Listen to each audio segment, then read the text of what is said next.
ಓಂ ಆಕಾಶಸ್ಥಲ್ಲಿಂಗಾತ್ ಓಂ ವಿಷ್ಣುರೇವ ವಿಜಿಜ್ಞಾಸ್ಯಃ ಸರ್ವಕರ್ತಾಗಮೋಚಿತಃ ಸಮನ್ವಯಾದೀಕ್ಷತೆಶ್ಚ ಪೂರ್ಣಾನಂದೋತ್ತರಃ ಖವತ್ ಪ್ರಣೇತಾ ಜ್ಯೋತಿರಿತ್ಯಾದ್ಯೈಃ ಪ್ರಸಿದ್ಧೈರನ್ಯವಸ್ತುಷು ಉಚ್ಯತೆ ವಿಷ್ಣುರೇವೈಕಃ ಸರ್ವೈಃ ಸರ್ವಗುಣತ್ವತಃ ಉಚ್ಯತೆ ಇತಿ ಮುಖ್ಯವೃತ್ತಿಃ ಉಕ್ತ ಉಚ್ಯತೆ ವಿಷ್ಣುರೇವೈಕಃ ಅಂತ ಆಚಾರ್ಯರು ಅನುಭಾಷ್ಯದಲ್ಲಿ ಏನು ಹೇಳಿದಾರಲ್ಲ, ಆದ್ದರಿಂದ ಭಗವಂತ ಮುಖ್ಯ ವೃತ್ತಿಯಿಂದ ಎಲ್ಲ ಶಬ್ದಗಳಿಂದಲೂ ಕೂಡ ವಾಚ್ಯ ಅಂತ ನೀವು ಹೇಳಿದಿರಿ. ಆದರೆ ಅದಕ್ಕೆ ನಿಮಿತ್ತ ಏನು? ಯಾವ ಕಾರಣದಿಂದಾಗಿ ಮುಖ್ಯ ವೃತ್ತಿಯಿಂದ ಅವನು ಎಲ್ಲಾ ಶಬ್ದಗಳಿಂದಲೂ ವಾಚ್ಯನಾಗಿದ್ದಾನೆ ಅಂತ ಹೀಗೊಂದು ಪ್ರಶ್ನೆ ನಮಗೆ ಬರಬಹುದು. ಆ ಪ್ರಶ್ನಕ್ಕೂ ಕೂಡ ಈ ಸರ್ವಗುಣತ್ವತಃ ಅನ್ನುವ ಮಾತೇ ಸಮಾಧಾನ ಹೇಳುತ್ತಿದೆ ಅಂತ ರಾಘವೇಂದ್ರ ಸ್ವಾಮಿಗಳು ಆ ಸರ್ವಗುಣತ್ವತಃ ಅನ್ನೋದನ್ನು ವ್ಯಾಖ್ಯಾನ ಮಾಡಿಕೊಂಡಿದ್ದಾರೆ. ಇತ್ಯತೋಪಿ ಸಾಕೇನ ನಿಮಿತ್ತೇನ, ಮುಖ್ಯ ವೃತ್ತಿಯಿಂದ ಭಗವಂತ ವಾಚ್ಯ ಅನ್ನುವುದಕ್ಕೆ ಕಾರಣ ಏನು? ಇತ್ಯತೋಪಿ ಈ ಒಂದು ಪ್ರಶ್ನೆಗೆ ಉತ್ತರ ರೂಪವಾಗಿಯೂ ಕೂಡ ಪ್ರಾಗುಕ್ತಂ ಆಕಾಶಪದ ಪ್ರವೃತ್ತಿ ನಿಮಿತ್ತವತ್ವಂ ಉಪಲಕ್ಷಣಂ ಇತಿ ಭಾವೇನ ಆಹ. ಆಕಾಶ ಶಬ್ದವನ್ನು ಭಗವಂತನಲ್ಲಿ ಪ್ರಯೋಗ ಮಾಡಲಿಕ್ಕೆ ಏನೊಂದು ನಿಮಿತ್ತ ಇದೆಯಲ್ಲ, ಅಂದ್ರೆ ಅವಕಾಶದಾತೃತ್ವ ಅಂತ ಅನ್ನೋದು, ಅದು ಉಪಲಕ್ಷಣವಾಗಿದೆ. ಅವಕಾಶದಾತೃತ್ವ ಅನ್ನುವ ಲಕ್ಷಣವನ್ನ, ಒಂದು ನಿಮಿತ್ತವನ್ನ ಅಲ್ಲೇನು ತಗೊಂಡಿದ್ದೀವಿ, ಆ ಒಂದು ನಿಮಿತ್ತ ಅಂತ ಅನ್ನೋದು ಇಂಥ ಬೇರೆ ಎಲ್ಲ ಶಬ್ದಗಳ ಪ್ರವೃತ್ತಿ ನಿಮಿತ್ತಕ್ಕೂ ಕೂಡ ನಿಮಿತ್ತವಾಗಿದೆ. ಉಳಿದೆಲ್ಲ ಶಬ್ದಗಳು ಕೂಡ ಭಗವಂತನ ಯಾಕೆ ಹೇಳ್ತವೆ ಅಂದ್ರೆ ಆಯಾ ಪ್ರವೃತ್ತಿ ನಿಮಿತ್ತಗಳಿರೋದ್ರಿಂದ. ಮತ್ತೆ ಮುಖ್ಯವಾಗಿ ಹೇಗೆ ಹೇಳ್ತವೆ ಅಂತಂದ್ರೆ ಮುಖ್ಯವಾಗಿ ಅವನೇ ಎಲ್ಲ ಗುಣ ಉಳ್ಳವನಾದ್ರಿಂದ ಅಂತ ಹೀಗರ್ಥ. ಹೀಗೆ ಪ್ರಾಗುಕ್ತಂ ಆಕಾಶ ಪದ ಪ್ರವೃತ್ತಿ ನಿಮಿತ್ತಂ ಅಂತಿದೆಯಲ್ಲ, ಅಲ್ಲಿ ಪ್ರಾಗುಕ್ತ ಮತ್ತು ಆಕಾಶ ಅವೆರಡರ ನಡುವೆ ಸ್ಪೇಸ್ ಇರೋದು ಬೇಡ. ಸ್ಪೇಸ್ ಅನಾಗುತ್ತೆ, ಅಲ್ಲಿ ಸಂಧಿ ನಿಯಮಗಳ ಪ್ರಕಾರ ಅದು ಒಟ್ಟಿಗೆ ಇರಬೇಕು. ಅದೊಂದನ್ನ ತಿದ್ದುಪಡಿ ಮಾಡ್ಕೊಳ್ಳಿ. ಉಪಲಕ್ಷಣ ಮಿತಿ ಭಾವೇನ ಆಹ.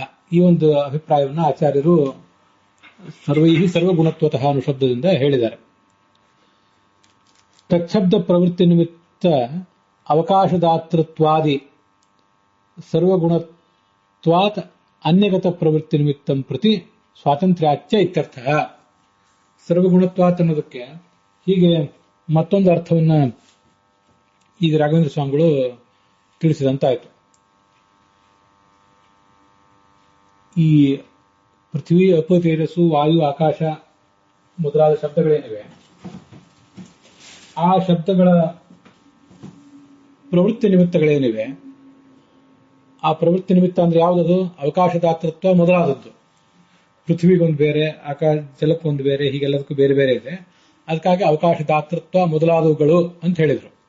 ಅವಕಾಶದಾತೃತ್ವಾದಿ ಸರ್ವಗುಣವತ್ವಾತ್, ಹೀಗೆ ಎಲ್ಲಾ ಗುಣಗಳನ್ನು ಕೂಡ ಅವನು ಹೊಂದಿದ್ದಾನೆ. ಸರ್ವಗುಣವತ್ವಾತ್ ಮತ್ತು ಅನ್ಯಗತ ಪ್ರವೃತ್ತಿ ನಿಮಿತ್ತಂ ಪ್ರತಿ ಸ್ವಾತಂತ್ರ್ಯಾಚ್ಯ, ಇವನು ಎಲ್ಲ ಗುಣಗಳನ್ನು ಹೊಂದಿದ್ದಾನೆ ಅಂತ ಅನ್ನೋದು ಒಂದು. ಸರ್ವಗುಣತ್ವಾತ್ ಅಂದ್ರೆ ಎಲ್ಲ ಗುಣಗಳನ್ನು ಇವನು ಹೊಂದಿದ್ದಾನೆ. ಆ ಪೃಥ್ವಿ, ಅಪ, ತೇಜಸ್ಸು, ವಾಯು ಮೊದಲಾದವುಗಳ ಎಲ್ಲ ಗುಣಗಳನ್ನು ಕೂಡ ಇವನೇ ಹೊಂದಿದ್ದಾನೆ. ಇದು ಒಂದು.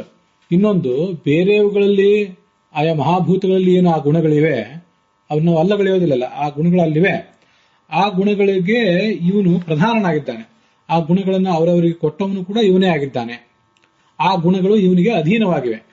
ಇಲ್ಲಿ ಗಮನಿಸಿ, ಸರ್ವಗುಣತ್ವತಃ ಅಂತ ಮೊದಲನೇ ಅರ್ಥ ಅವಕಾಶದಾತೃತ್ವಾದಿ ಸರ್ವಗುಣವತ್ವಾತ್ ಅಂತ ಹೇಳಿದಾಗ ಅವಕಾಶದಾತೃತ್ವ ಮೊದಲಾದ ಎಲ್ಲ ಗುಣಗಳು ಉಳ್ಳವನು.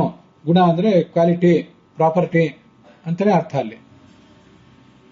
ಮುಂದೆ ಅನ್ಯಗತ ಪ್ರವೃತ್ತಿ ನಿಮಿತ್ತ ಪ್ರತಿ, ಪೃಥ್ವಿ ಮೊದಲಾದವುಗಳಲ್ಲಿ ಈ ಪ್ರವೃತ್ತಿ ನಿಮಿತ್ತಗಳೇನು ಇವೆ ಅಲ್ಲ, ಆ ಇದ್ದ ಪ್ರವೃತ್ತಿ ನಿಮಿತ್ತಕ್ಕೂ ಕೂಡ ಇವನು ನಿಯಾಮಕನಾಗಿದ್ದಾನೆ, ಇವನು ಸ್ವತಂತ್ರನಾಗಿದ್ದಾನೆ, ಅವು ಅಸ್ವತಂತ್ರ ಆಗಿವೆ.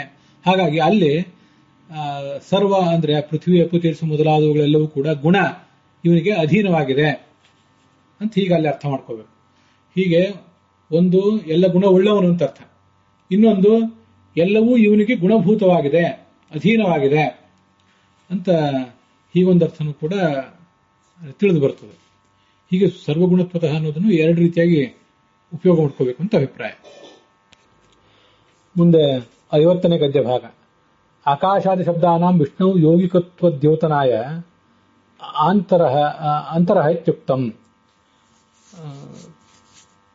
ಪೂರ್ಣಾನಂದ ಅಂತರಃ ಖವತ್ ಅಂತ ಆಚಾರ್ಯರು ಅನುಭಾಷ್ಯದಲ್ಲಿ ಹೇಳಿದಾರಲ್ಲ, ಅಂತರಃ ಶಬ್ದ ಪ್ರಯೋಗ ಮಾಡಿರುವುದೇನಿದೆ ಅದು ಮೂಲತಃ ಆ ಬ್ರಹ್ಮಸೂತ್ರದಲ್ಲಿ ಅಂತಸ್ಥ ಅನ್ನುವ ಶಬ್ದ ಇದ್ರೂ ಕೂಡ ಆಚಾರ್ಯರು ಅದನ್ನು ಬಿಟ್ಟು ಅಂತರ ಅಂತ ಪ್ರಯೋಗ ಮಾಡಿದಾರಲ್ಲ.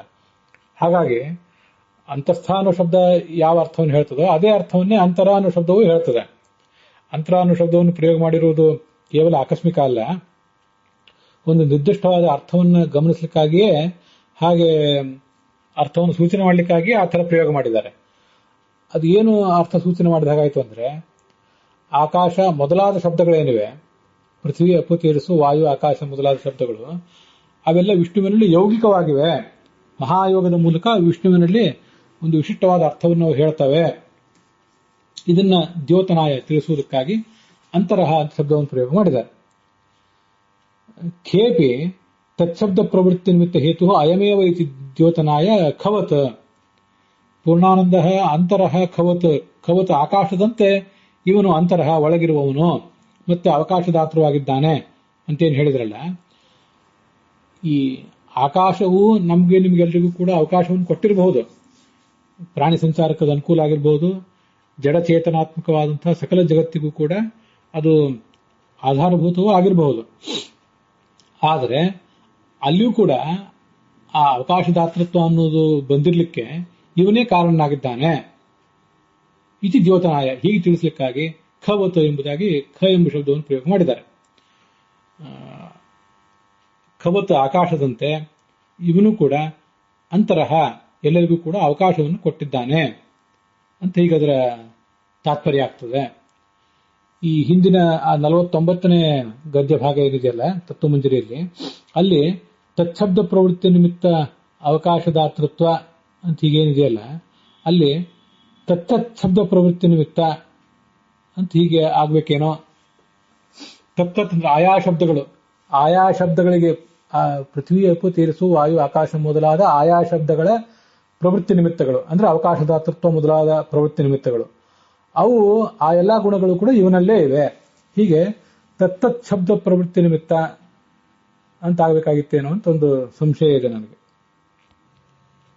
ತತ್ತತ್ ಶಬ್ದ ಅಂತ ತತ್ ಅಂತ ಎರಡು ಬಾರಿ ಇಲ್ಲದೇನೆ ಒಂದೇ ಬಾರಿ ಇದ್ರೂ ಕೂಡ ನಾವು ಬೇಕಾದ ಅರ್ಥ ಬಂದೇ ಬರ್ತದೆ, ಅದ್ರ ಬಗ್ಗೆ ಏನು ತೊಂದರೆ ಇಲ್ಲ.